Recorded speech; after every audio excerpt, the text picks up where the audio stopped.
Hello students, good morning all of you. Students, your theorems have been finished, all the theorem have been finished, and this is the time for solving some question which is related to, or you may say that which is based on the theorem, all the theorems of this chapter. So let's start.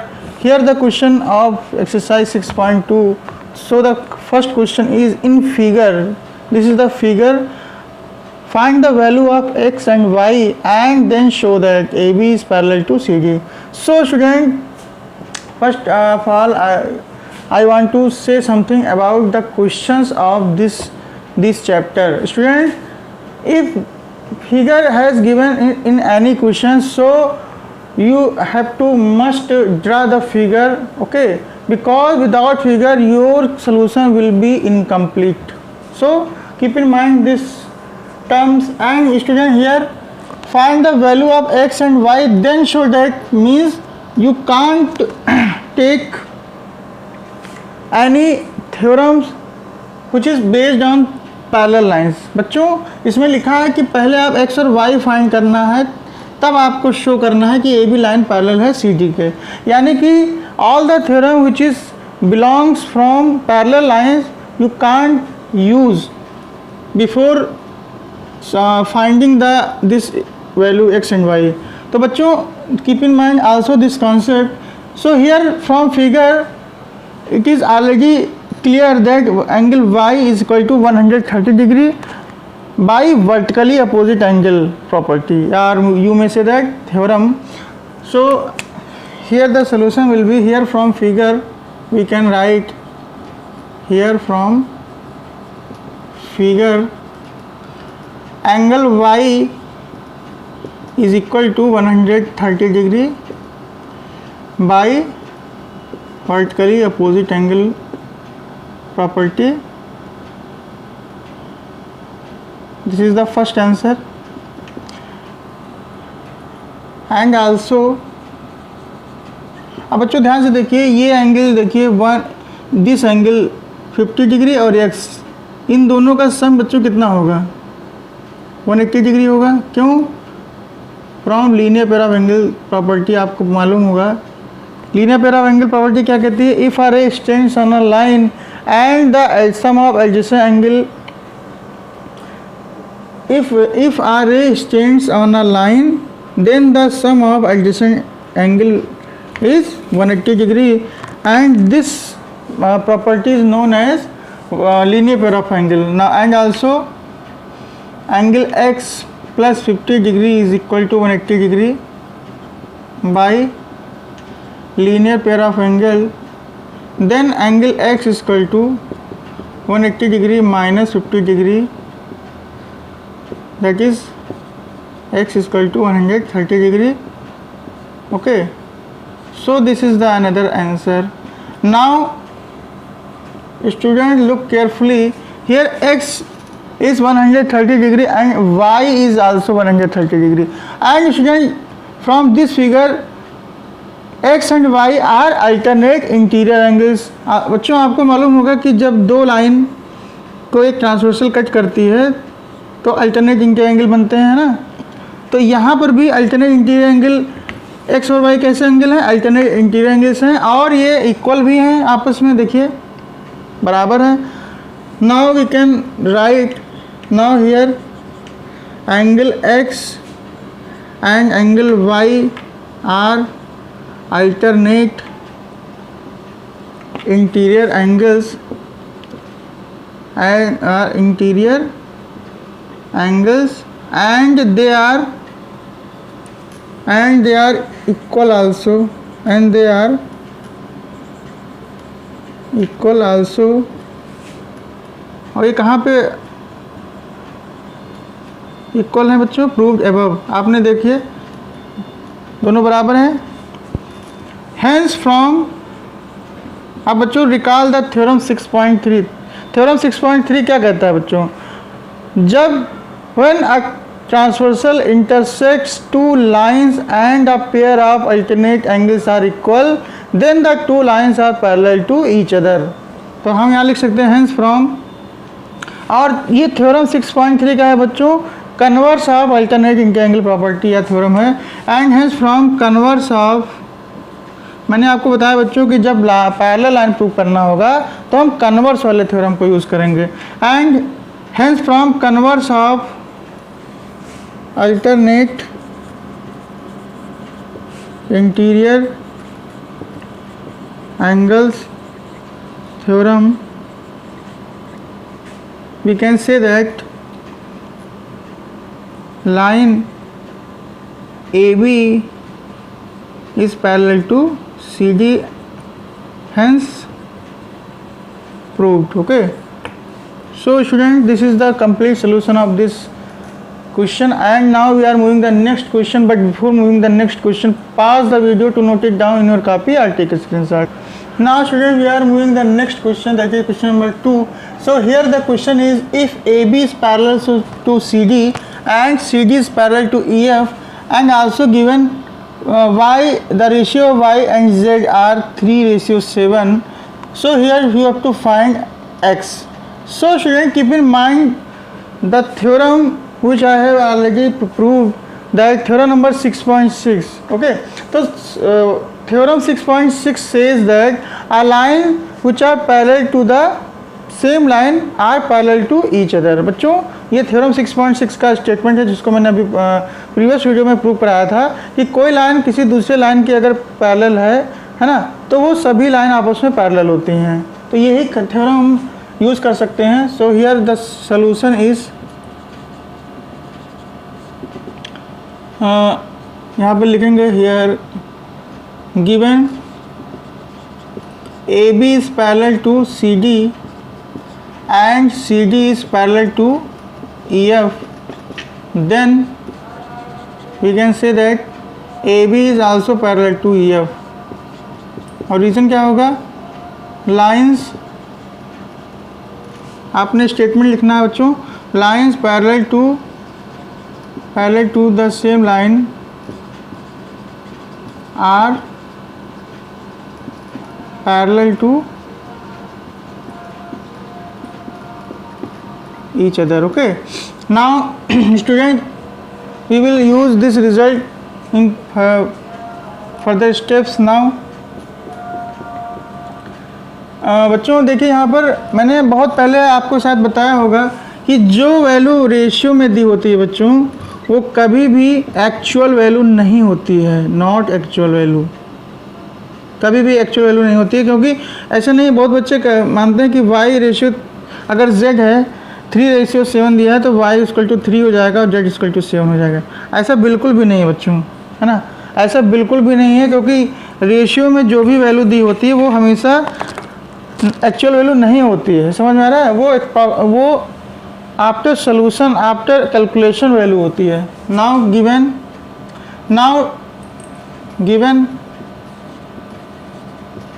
y ratio z is equal to 3:7, then let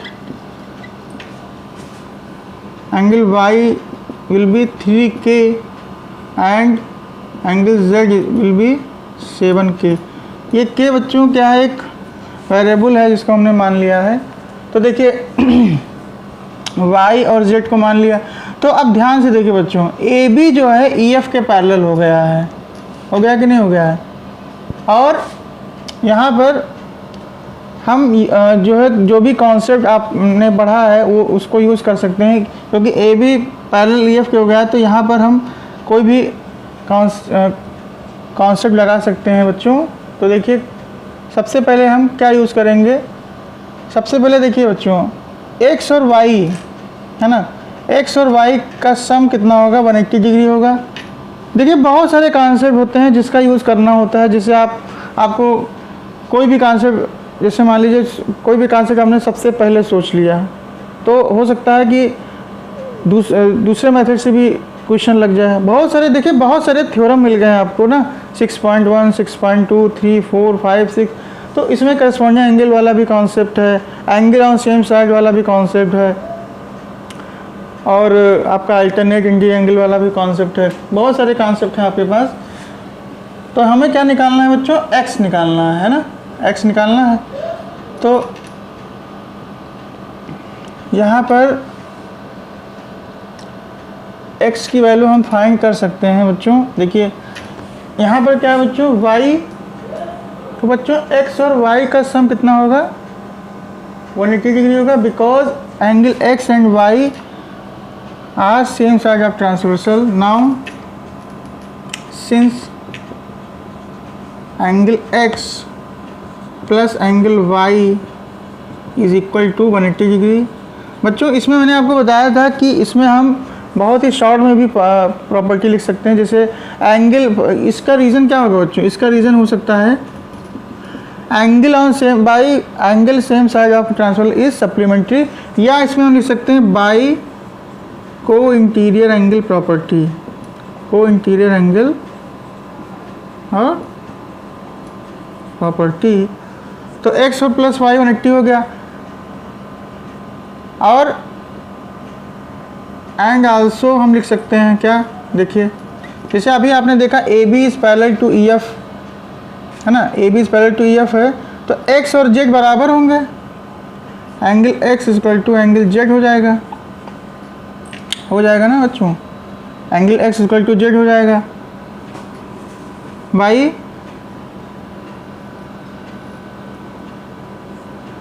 by alternate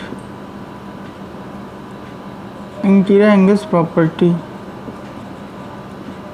बच्चों हम यहाँ पर कोई भी property लगा सकते हैं, चाहे वो अल्टरनेट एंगल हो, चाहे वो को इंटीरियर एंगल प्रॉपर्टी हो। क्यों? क्योंकि यहाँ पहले से प्रूव हो चुका है कि A B parallel C D है, C D parallel E F है, तो A B parallel E F होगा। तो यानी सभी लाइन आपस में पैरेलल हैं, तो आप कोई भी प्रॉपर्टी जो पैरेलल लाइन से बेस्ड है, पैरेलल लाइन पे बेस्ड है, वो सभी प्रॉपर्टी यूज़ कर सकते हैं। समझ में आ रहा है? तो यहाँ पर हमने क्या लगाया, देखिए एक्स और जेड, देखिए अगर ए बी और ई एफ आपस में पैरेलल है बच्चों, ए बी और ई एफ पैरेलल है और ये ट्रांसवर्सल है, तो एक्स और जेड बराबर नहीं होंगे बच्चों अल्टरनेट एंगल से। तो इसका हम यूज़ करेंगे, यूजिंग दिस इन इक्वेशन 1। तो इसका जब यूज़ करेंगे बच्चों, तो हम x की जगह पे क्या लिख सकते हैं, वी गेट x की जगह पे बच्चों in the place of we can write x as z। तो z plus Y is equal to कितना हो जाएगा बच्चों, 180 डिग्री। और z की वैल्यू है यहाँ पे 7k और y की 3k है बच्चों। 180 डिग्री 7 और 3 कितना हो गया, 10k हो जाएगा। तो k की वैल्यू आ गई बच्चों 180/10, दैट इज यहाँ पे k की वैल्यू आ गई बच्चों 18 डिग्री, है ना, k की वैल्यू आ गई 18 डिग्री। हेंस अब यहाँ पर z की वैल्यू क्या हो जाएगी, इसको मान लेते हैं equation number 2। Hence angle z कितना होगा बच्चों, अब z कितना है बच्चों, 7k है, 7k यानी कि 7 × 18, इट मीन्स 126 डिग्री। अब इसमें बच्चों देखिए z की वैल्यू आ गई, एंगल z की वैल्यू आ गई 126 डिग्री, और z किसके इक्वल है, x के इक्वल है ना। Then from equation first, then from equation second, then from equation second angle x किसके इक्वल है, z के, और ये तो यानी एंगल x की वैल्यू कितनी आ गई बच्चों, 126 degree. And this is the final solution. Okay, so student, I hope you are all understand this solution. So pause the video to note it down in your copy or take a screenshot. Now student, we are moving the third question. So question number 3 is also belongs from the diagram. So student, in each and every question you have to draw the diagram of all the solution. Okay, so here the question is, if AB is parallel to CD, here line AB is parallel to CD and EF, this line EF is perpendicular to CD। बच्चों perpendicular का मतलब 90 degree का angle बन रहा है CD पे। देखिए ये जो सिंबल होता है बच्चों, ये 90 डिग्री के लिए यूज़ किया जाता है, ठीक है। एंड एंगल ZED, बच्चों देखिए E को देखिए, E पॉइंट कहाँ पे है, ये ZED का मतलब GED, ये जो एंगल है बच्चों यहाँ से यहाँ तक, ये पूरा जो है 126 डिग्री है। समझ में आ रहा है? और you have to find angle AGE। AGE बच्चों ये एंगल फाइंड करना है। GEF ये वाला एंगल फाइंड करना है बच्चों, ये वाला। एंड FGE, FG और E ये वाला एंगल फाइंड करना है। तो 3 angles you have to find. So student, first of all देखिए, मैंने अभी बताया और फिर बता रहा हूँ, किसी क्वेश्चन के लिए कोई पर्टिकुलर मेथड फिक्स्ड नहीं है बच्चों। कोई भी मेथड आप देखिए, जैसे मैं कुछ सोचता हूँ, अगर जैसे मैंने सोचा कि ये वाला कॉन्सेप्ट लग सकता है, देखिए थ्योरम भी बहुत सारे हैं, है ना। तो कोई पर्टिकुलर मेथड फिक्स्ड नहीं किया गया है कि ये इस क्वेश्चन के लिए यही मेथड है बच्चों, ठीक है। जैसे मैंने सोचा कि इसके लिए ये जो मन में आया कि ये वाला मेथड लगाते हैं तो उससे आंसर आ गया, तो ऐसा नहीं है कि इसी मेथड से आएगा, हो सकता है किसी दूसरे मेथड से आ जाए, है ना। क्योंकि इतने सारे आपके पास ऑप्शन हो गए हैं कि उन ऑप्शन में ही चूज़ करना होता है कि कौन सा मेथड पहले लगाना है। तो देखिए, सबसे पहले AB पैरेलल CD के हैं, और इसमें अगर यहाँ पर देखिए बच्चों 90 डिग्री ऑलरेडी है, और हमें निकालना क्या है, AGE। तो ये पूरा एंगल 126 डिग्री है। This angle is 126 degree. तो इसका मतलब क्या है बच्चों, जैसे देखिए ध्यान से, ये जो आपका लाइन है AB, और ये क्या है CD, और ये हो गया आपका ट्रांसवर्सल G और E। तो ये यहाँ से बच्चों GED, ये पूरा एंगल 126 डिग्री है। समझ में आ रहा है? और हमें निकालना क्या है, AGE। देखिए ये एंगल निकालना है AGE, तो ये भी तो 126 डिग्री हो जाएगा बच्चों। क्यों? क्योंकि लाइन पैरेलल है, तो फ्रॉम अल्टरनेट एंगल प्रॉपर्टी से ये दोनों एंगल इक्वल हो जाएंगे।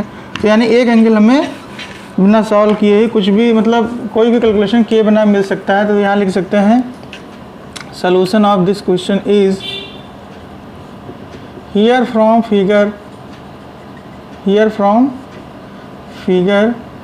since AB is parallel to CD given and let, हम मान लेते हैं ये जो आपका है GE is transversal, then angle AGE is equal to बच्चों क्या हो जाएगा, angle GED by alternate angles property, है ना। Since GED is equal to 126 degree है बच्चों given, then we can say that angle AGE is also is equal to 126 degree हो जाएगा, है ना। यानी एक एंगल आपको मिल गया है।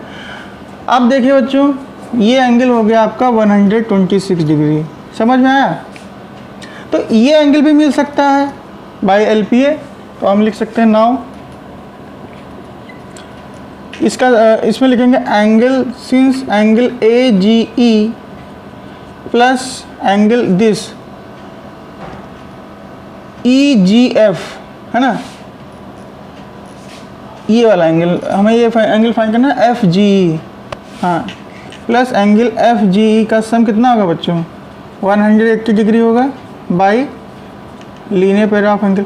बच्चों मैंने कहा ना कि ये कोई पर्टिकुलर मेथड नहीं है, इसके अलावा भी कोई मेथड हो सकता है। अगर आपको दूसरे मेथड से इसकी वैल्यू निकालनी है तो आप दूसरे मेथड से भी ट्राई कर सकते हैं, ठीक है। अगर नहीं मिलता है कोई मेथड तो आप ये यूज़ कर सकते हैं bye linear pair of angle. तो AGE आप अभी आपने फाइंड किया 126 डिग्री, और FGE आपको फाइंड करना है। देन एंगल FGE कितना हो जाएगा बच्चों, 180 डिग्री माइनस 126 डिग्री। तो FGE की वैल्यू आ गई बच्चों 10 minus 6 is 4 and here 7 minus 2 is 5। यानी एफ जी ई की वैल्यू आ गई 54 डिग्री। तो यानी 2 एंगल्स तो हमें मिल गए हैं, ये वाला एंगल हो गया 54 डिग्री। ठीक, अब ध्यान से देखिए बच्चों, हमें ये वाला एंगल फाइंड करना है ना। तो यहाँ पर बच्चों एक कॉन्सेप्ट हम ये यूज़ कर सकते हैं, इस ट्रायंगल को देखिए ध्यान से। इसमें अगर ये 90 डिग्री है बच्चों, तो ये भी 90 डिग्री हो जाएगा, होगा कि नहीं, क्योंकि परपेंडिकुलर है तो और अल्टरनेट एंगल से ये अगर 90 है तो ये भी 90 हो जाएगा।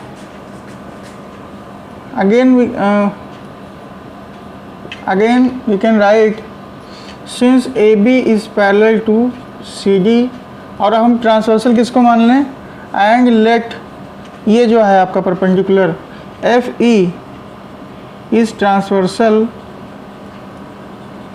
देन क्या लिख सकते हैं, एंगल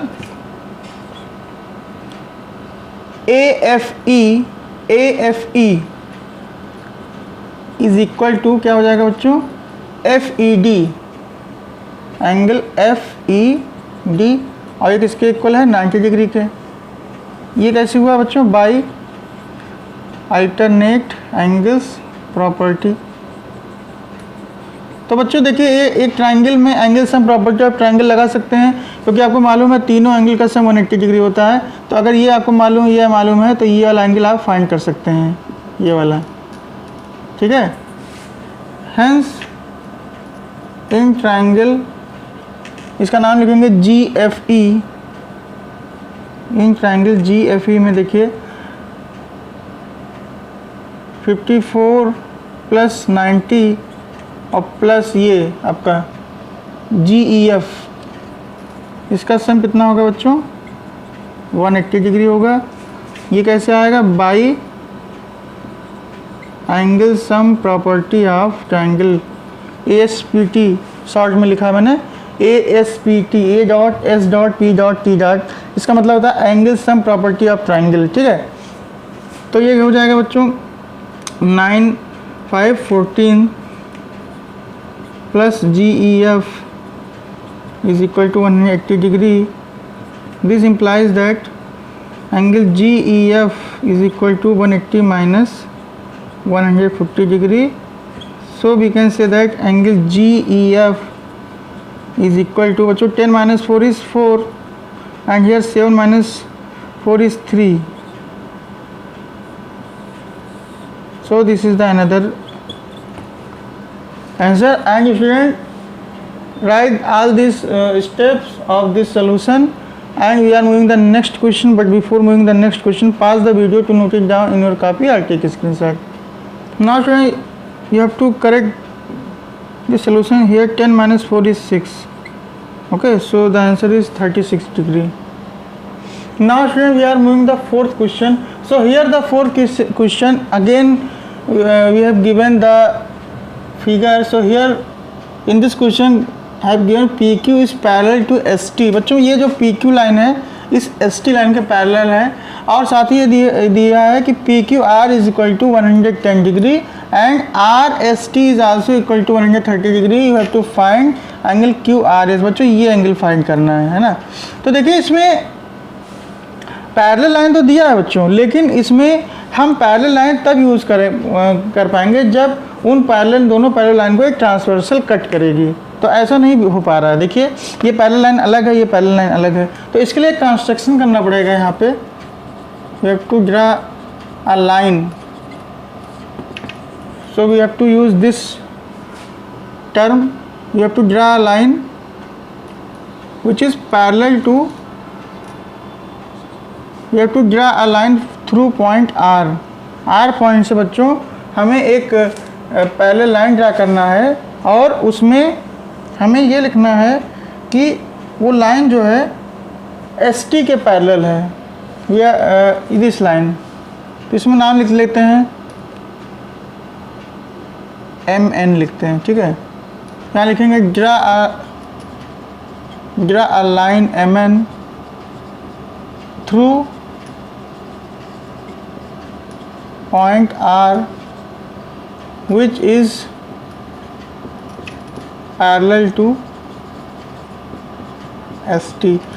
अब ध्यान से देखिए बच्चों, ये अगर लाइन एस टी के पैरेलल है और ये लाइन इसके पैरेलल है, तो यानी ये लाइन इसके पैरेलल हो जाएगा। किस कॉन्सेप्ट से होगा बच्चों? आपको मालूम है थ्योरम 6.6 यही कहता है कि lines which are parallel to the same line are parallel to each other.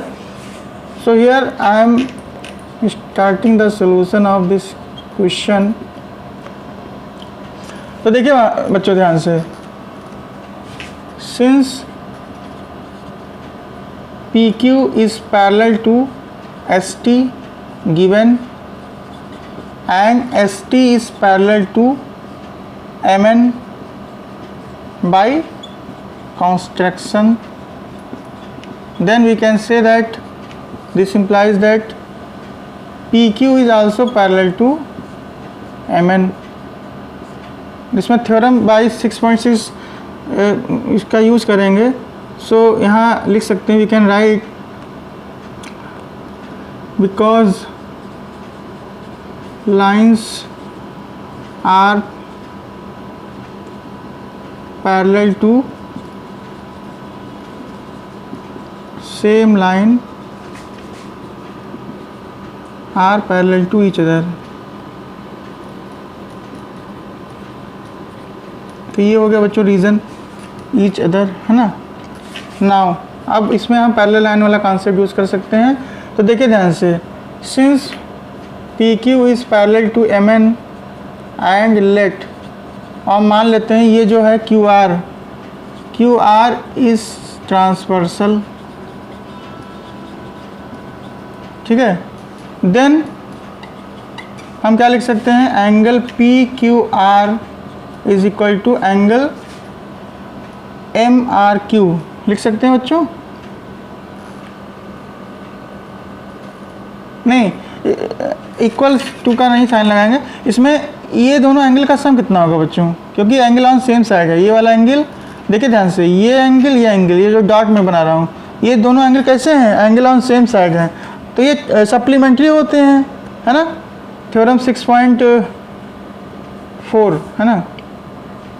Then angle P Q R plus angle M R Q is equal to क्या हो जाएगा बच्चों, 180 डिग्री।